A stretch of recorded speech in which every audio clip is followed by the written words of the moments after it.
Number 8. To study and verify mesh method. Mesh method क्या होता है?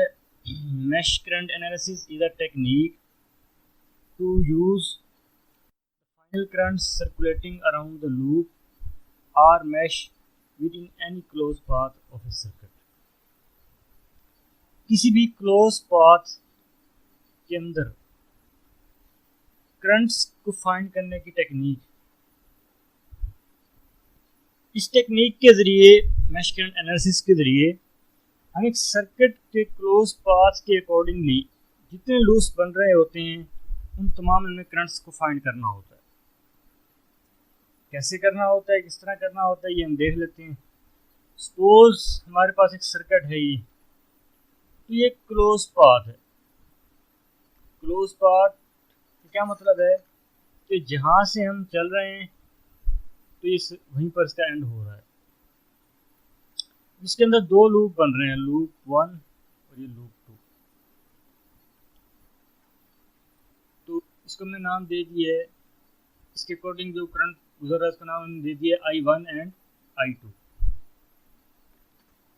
तो अब हम I1 और I2 को फाइंड करते हैं इस टेक्निक के थ्रू। तो मैथमेटिकली कुछ थोड़ा सा हम देख लेते हैं। यहाँ पर हमने एक तरफ लगाया हुआ है 10 वोल्ट का सोर्स और दूसरी तरफ लगाया हुआ है 15 वोल्ट का सोर्स। पहले I1 देख लेते हैं कि इसके अकॉर्डिंगली कितना करंट बहता है। तो इसमें जो लूप 1 बन रहा है इस तरफ, इसमें हम देख लेते हैं कि कैसे आंसर हमारे पास आएगा। तो हमने यूजिंग KVL इसको यहाँ इस्तेमाल किया, हमने बड़ी डिटेल से KVL को पढ़ा हुआ है। तो सबसे पहले यहाँ पर वोल्टेज -10, फिर उसके बाद यहाँ से जो करंट गुजरेगा उसको हमने I1 का नाम दिया गया है, वो +3I1, फिर +8 इंटू। अब इसमें थोड़ा सा गौर करना पड़ेगा कि जो I1 करंट है उसकी डायरेक्शन डाउनवर्ड है, लेकिन जो I2 करंट है इसी रजिस्टर के अक्रॉस उसकी डायरेक्शन अपवर्ड है। तो यहाँ पर जो हम करंट लेंगे वो होगा 8 इंटू I1 माइनस I2। बड़ी डिटेल से आप लोगों ने पढ़ा होगा KVL के अंदर ही। तो ये हो जाएगा I1 माइनस I2। इसको हम सिंपलीफाई करते हैं, 8 को अंदर मल्टीप्लाई करके, तो सिंपलीफाई करने से हमारा ये आंसर आ जाएगा। सिमिलरली लूप 2 के अंदर अगर हम देखें तो इसके अंदर उसी तरह 6I2 हो जाएगा, फिर +15 हमारा जो सोर्स है, और देन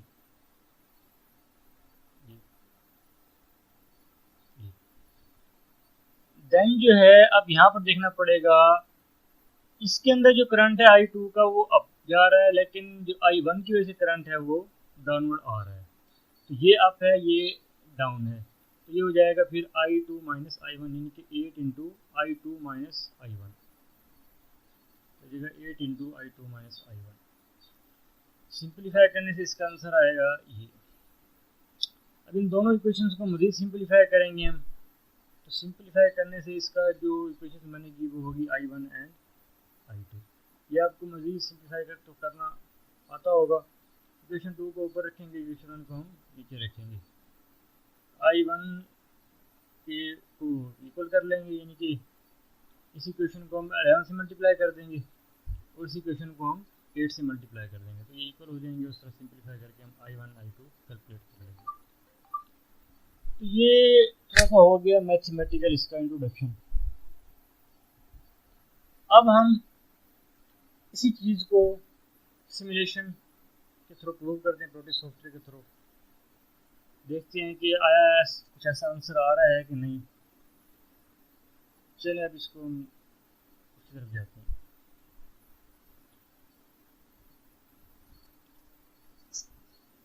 तो ये सिमुलेशन के ऊपर हम सर्किट हमने कुछ ड्रा किया हुआ है।